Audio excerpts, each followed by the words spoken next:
இன்னைக்கு மாந்தோப்பு டூர். இதுண்ணா இது பங்கனப்பள்ளி. இது இந்த பழம் பேரு இது பங்கனப்பள்ளி தானே. ஆனால் இது காய் இல்லை, இது இன்னும் கொஞ்சம் பழுக்கணும். அப்பா இது அப்படியே மரத்திலே பழுத்துது. பங்கனப்பள்ளி குட்டி குட்டியா இருக்கு.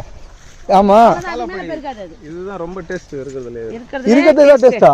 விலையும் கூட. இது இமாமஸ் தானே அப்ப ரேட் அதிகம். ஆமா இமாமஸ் அதிகம். அதுக்கு அடுத்து இது டேஸ்ட் வந்து நல்லா இருக்கும். இது காலாப்படி சின்ன சின்னதா குண்டு காய் மாதிரி தான் இருக்குது. ஆனா இன்னும் கொஞ்சம் பெருக்கும் கொஞ்சம். இதை விட கொஞ்சம் சைஸ். அல்போன்சா அந்த சைடுல இருக்கு. அது பெரிய தோப்பா இருக்கு, ரொம்ப தூரம் நடக்க வேண்டியதா இருக்கு. அதெல்லாம் கூட பழுத்து கிடக்குது. என்னன்னா பயங்கரமான ஆர்கானிக் மாந்தோப்பு தான் இருக்கு. நம்ம